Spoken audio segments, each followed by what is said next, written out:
Hello friends, मेरा नाम शिवम त्रिवेदी है और मैं लेके आया हूँ आप लोगों के लिए एनसीईआरटी मैथ्स क्लास 10 का चैप्टर नंबर 3, जिसका इंट्रोडक्शन मैं अपनी पिछली वीडियोज़ में दे चुका हूँ। और जो लीनियर इक्वेशंस होती हैं, पेयर ऑफ लीनियर इक्वेशंस, इस चैप्टर का नाम है pair of linear equations in 2 variables. तो इसमें जो लीनियर इक्वेशंस होंगी वो 2 वेरिएबल्स में होंगी और उनका पेयर होगा। 2 इक्वेशंस हमको मिली होंगी, उनके सॉल्यूशंस हमको फाइंड आउट करने होंगे। तो उनके सॉल्यूशंस को फाइंड आउट करने के लिए जो जो मेथड्स आते हैं वो मेथड्स मैं अपनी पिछली वीडियो में बता चुका हूँ।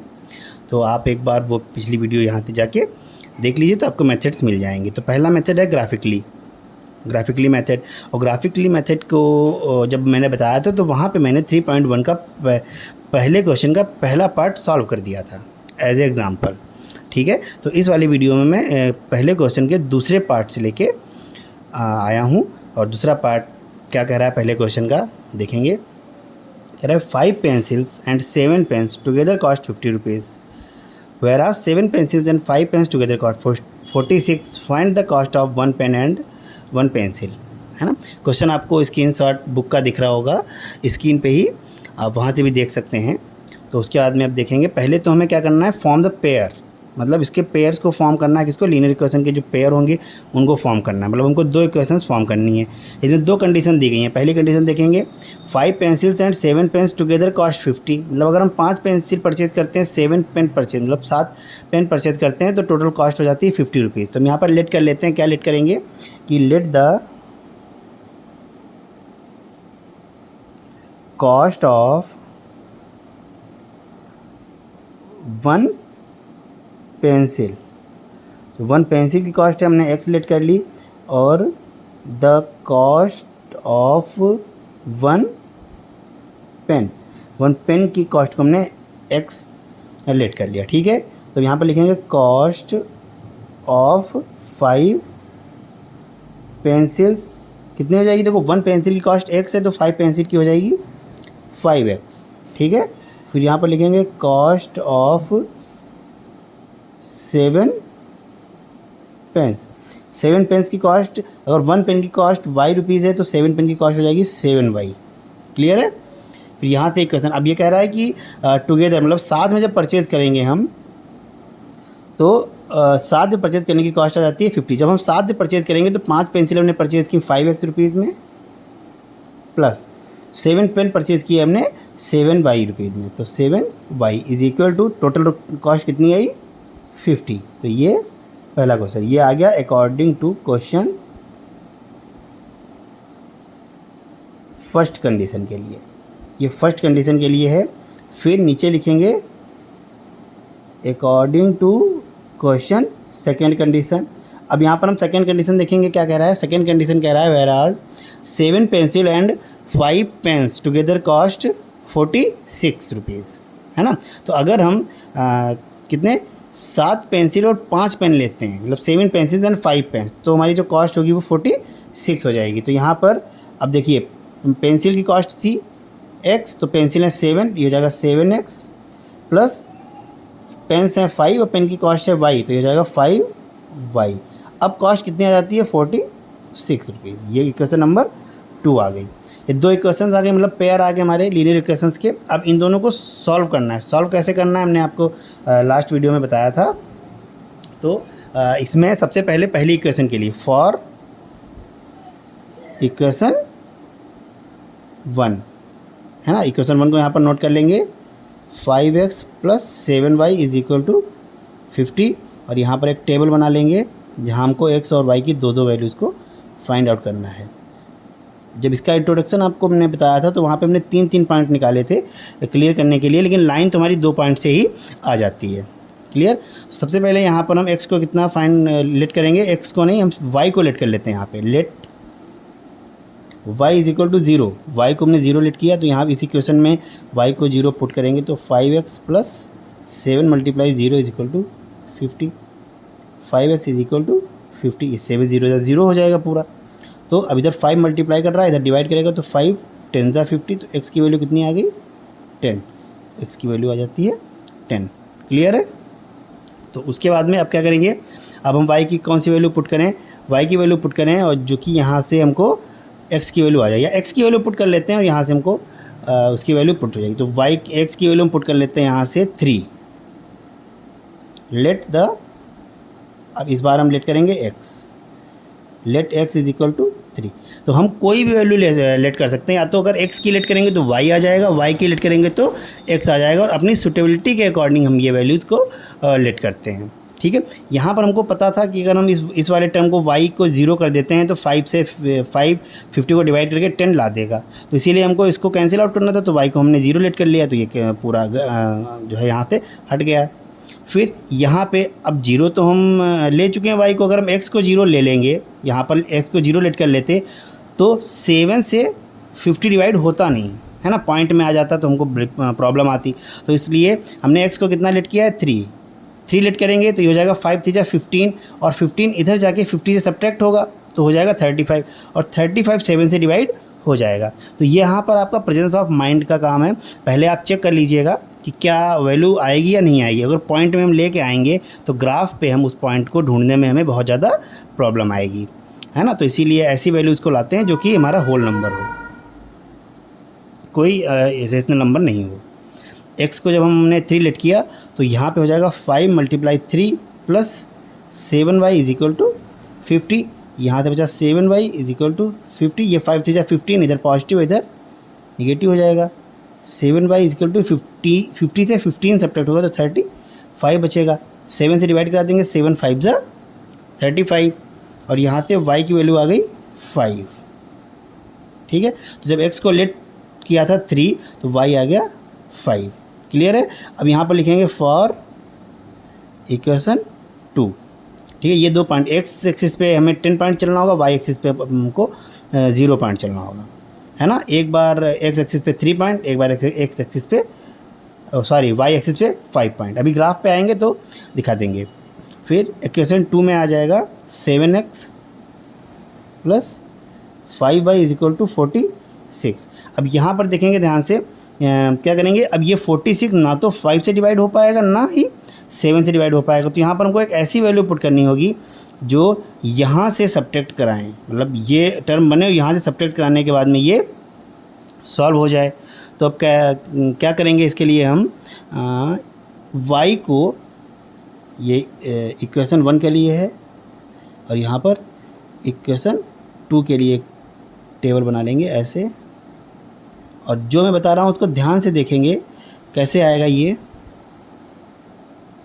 हम यहाँ पर y को अगर 5 पुट कर दें, y को 5 पुट करें तो ये कितना हो जाएगा, 5 5 25, और 25 इधर आके सब्ट्रैक्ट होगा तो बचेगा 21, है ना, और 21 7 से डिवाइड हो जाता है तो होल नंबर हमको मिलेगा। हमने y भी कितना लेट किया, y को 5, let y is equal to 5, तो यहाँ पे हो जाएगा 7x plus 5 × 5 is equal to 46, ये हो जाएगा 7x is equal to 46 minus 5 5 से 25, उधर जाएगा तो नेगेटिव हो जाएगा।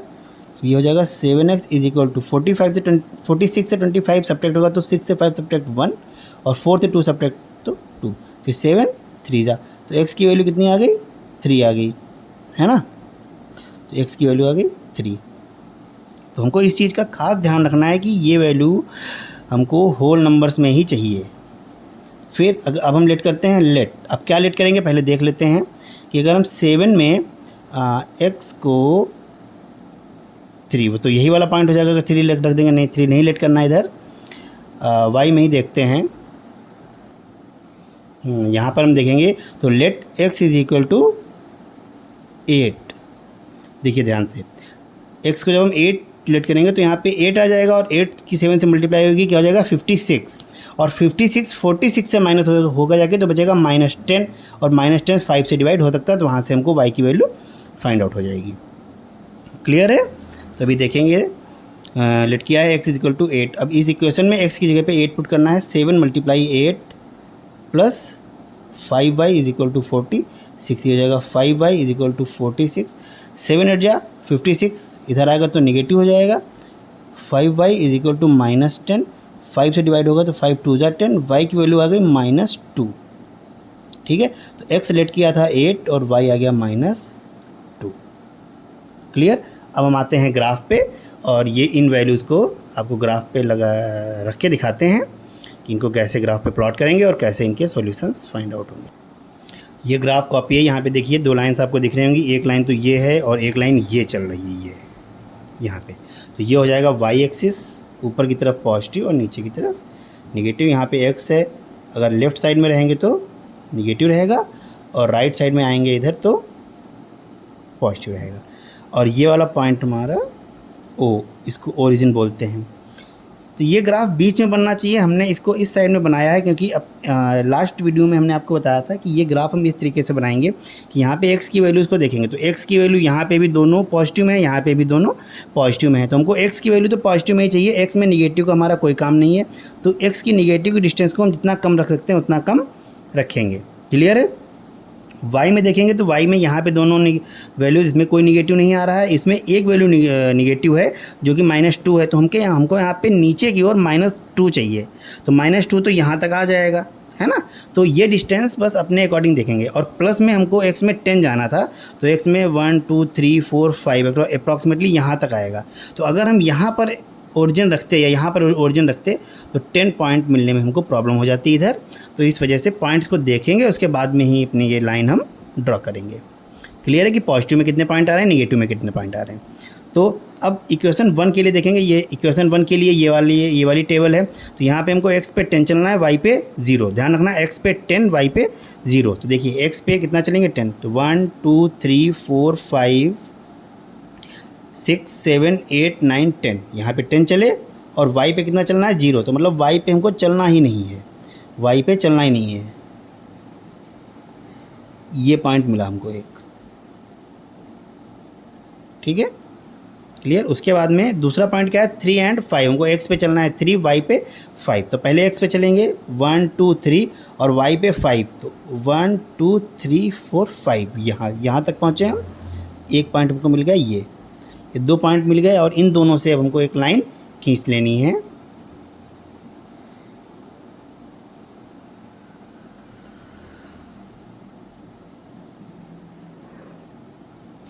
ऐसे, और ये लाइन कौन सी है, ये हमने अभी इक्वेशन 1 के लिए ये इन पॉइंट्स को यहाँ पर शो किया था। तो इक्वेशन 1 कौन सी है हमारी, इक्वेशन 1 है ये 5x + 7y = 50। तो इस लाइन पे लिख देते हैं, कहीं पे यहाँ पे लिख देते हैं 5x + 7y = 50। क्लियर। अब इक्वेशन नंबर 2 के लिए देखेंगे। इक्वेशन नंबर 2 के लिए टेबल ये बनी हुई है, यहाँ पे x चलना है 3, x है 1 2 3, ये आ गया, और y है 5, तो 5 1 2 3 4 5, यही वाला पॉइंट मिल गया। देखिए ध्यान से 3 और 5। हाँ, यहाँ पे भी हमको फाइंड आउट हो सकता है कि देखिए यहाँ पे जो x 3 और y 5 था, तो यहाँ पे पहला ही पॉइंट x में 3 y में 5 आ गया। तो यही एक ऐसा पॉइंट है जहाँ से ये वाली लाइन भी जाएगी और ये वाली लाइन भी जाएगी। तो सॉल्यूशन तो हमको यहीं पे मिल जाता है, बट ग्राफ से हमको दिखाना पड़ेगा। क्लियर। तो उसके बाद में अब 3 और 5 एक पॉइंट तुमको ये मिला। फिर उसके बाद में 8 -2, x पे चलना है 8, x पे 10 यहाँ थे तो 9 ये हो जाएगा, 8 ये है, 8 ये चला, और y पे चलना है हमको -2 नीचे की साइड, तो 1 और 2, ये पॉजिटिव होता तो ऊपर की साइड, निगेटिव होता तो नीचे की साइड। यहाँ पे देखिए 2 पॉइंट्स कौन कौन से मिले, पहला पॉइंट हमको ये मिला और दूसरा पॉइंट हमको ये वाला मिल गया। क्लियर है। तो बस इन दोनों पॉइंट को हम मैच करके लाइन खींच लेंगे, लाइन ड्रॉ करेंगे ऐसे, ठीक है। और इस वाली लाइन की इक्वेशन क्या है, इस वाली लाइन की इक्वेशन यहाँ से देखेंगे 7x + 5y = 46। अब इसको इधर लिख लेते हैं, 7x + 5y = 46। ये इस लाइन की इक्वेशन है, ठीक है। अब देखिए ये दोनों लाइन कहाँ पे इंटरसेक्ट कर रही हैं, इसी वाले पॉइंट पे इंटरसेक्ट कर रही हैं। ये पॉइंट कौन सा है, ये पॉइंट x पे चलता है 3 और y पे चलता है 5। क्लियर है। तो 3, 5, यहाँ से x की वैल्यू हमारी कितनी आ गई 3 और y की वैल्यू आ गई 5। ठीक है, क्लियर हो गया। तो इस तरीके से हमको ये ग्राफ के मेथड से सॉल्यूशन फाइंड आउट करना होगा। अब यहाँ पे इसी एक्सरसाइज का 3.1 का दूसरा क्वेश्चन है, कह रहा है on comparing A1/A2 B1/B2 and C1/C2 इसको कंपेयर करने के बाद में हमको बताना है कि ये जो लाइन है, जो लाइंस हैं, lines of given equations, in equations की जो लाइन बनेंगी वो कैसी होंगी, कोइंसिडेंट होंगी, पैरेलल होंगी या इंटरसेक्ट ईच अदर होंगी, है ना। तो ये सबसे पहली वीडियो में, जो हमने पहली वीडियो बनाई थी पेयर ऑफ लीनियर इक्वेशंस के लिए, तो वहाँ पे हमने बताया था कि A1/A2, B1/B2 और C1/C2 से हम कैसे फाइंड आउट करेंगे कि हमारी लाइंस कैसी होंगी।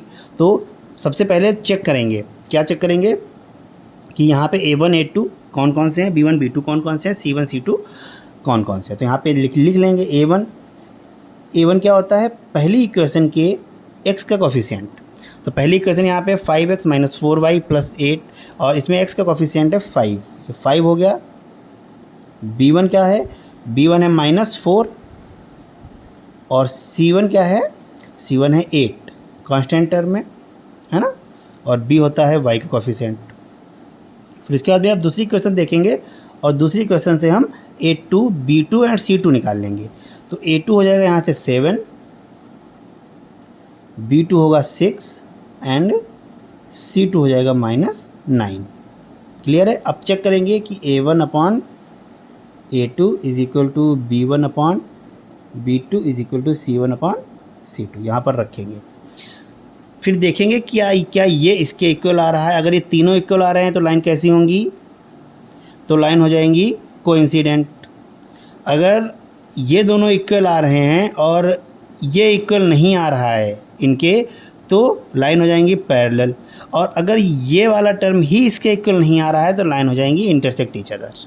क्लियर है। तो बस चेक करना है हमको। यहाँ पर सबसे पहले A1 की जगह पे रखेंगे 5, A2 की जगह पे रखेंगे 7 = B1 हो जाएगा -4 अपॉन में B2 हो जाएगा 6।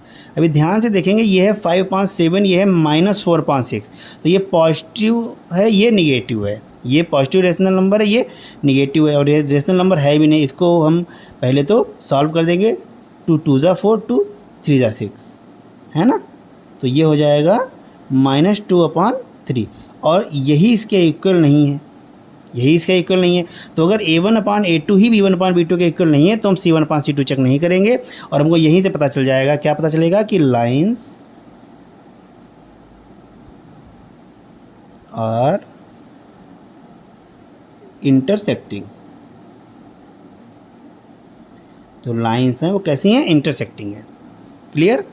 क्वेश्चन नंबर 2 देखेंगे। यहाँ से पहले A1 आ जाएगा 9, B1 आ जाएगा 3 एंड C1 होगा 12। A2 देखेंगे, A2 हो जाएगा इधर 18, B2 होगा 6 एंड C2 हो जाएगा 24। फिर से कंपेयर करेंगे। A1/A2 = B1/B2 = C1/C2 से।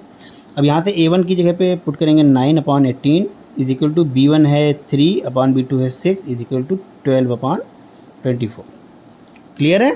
इतना यहाँ से वैल्यू देख के यहाँ पर पुट कर लेंगे और इसको सॉल्व करेंगे। 9 1 ज़ा 9 2 ज़ा, ये 3 1 ज़ा 3 2 ज़ा, 12 1 ज़ा 12 2 ज़ा। तो ये भी 1/2 आ गया, ये भी 1/2 आ गया और ये भी 1/2 आ गया। ध्यान से देखिए, तीनों इक्वल आ गए। तो A1/A2 B1/B2 के इक्वल है और B1/B2 C1/C2 के इक्वल है, मतलब ये तीनों एक दूसरे के इक्वल हो जाएंगे। तो ये लाइन कैसी हो जाएंगी, लाइंस आर कोइंसिडेंट। ठीक है, कोइंसिडेंट हो गया। फिर उसके बाद में अब तीसरा क्वेश्चन है यहाँ पे 6x - 3y + 10 = 0, 2x - y + 9 = 0। ये क्वेश्चन नंबर 1 है, ये क्वेश्चन नंबर 2 है। यहाँ से हम देखेंगे A1 क्या है 6, B1 है -3 एंड C1 है 10। यहाँ से A2 2 हो जाएगा, B2 -1, जिसका कोफिशिएंट नहीं होता उसका हम 1 ले लेते हैं साइन के साथ में। फिर C2 हो जाएगा 9। अब यहाँ पे चेक करेंगे A1/A2 = B1/B2 = C1/C2। अगर ये सेटिस्फाई होगा या नहीं होगा अभी चेक करके देखेंगे। A1 होगा 6/A2 हो जाएगा 2 = B1 हो जाएगा -3 अपॉन में B2 हो जाएगा -1 = C1 हो जाएगा 10/C2 हो जाएगा 9। ठीक है। तो ये दोनों ऊपर नीचे से निगेटिव था, पॉजिटिव हो गया। अब ये सॉल्व नहीं होगा, 3/1 ही रहेगा। ये सॉल्व हो सकता है। 2 1 ज़ा 2, 2 3 ज़ा 6। ये भी सॉल्व नहीं हो पाएगा, तो ये हो जाएगा 3/1 is equal to 3/1 is equal to 10/9। अब ध्यान से देखेंगे, ये दोनों तो इक्वल हैं, लेकिन ये इसके इक्वल नहीं आ रहा है, तो ये तो इक्वल नहीं है, यहाँ पर ऐसे डजंट इक्वल का साइन लगा देंगे। और अब देखेंगे, अगर A1/A2 B1/B2 के इक्वल होता है और C1/C2 के इक्वल नहीं होता है, तो लाइन कैसी होती हैं? तो लाइन होती है पैरेलल, और उनके कोई भी सॉल्यूशन नहीं होते हैं। ठीक है, तो यहाँ पे लिखेंगे लाइन्स आर पैरेलल। क्लियर है? तो ये क्वेश्चन नंबर 2 सॉल्व हो गया है। फिर उसके बाद में अब क्वेश्चन नंबर 3 पे आते हैं।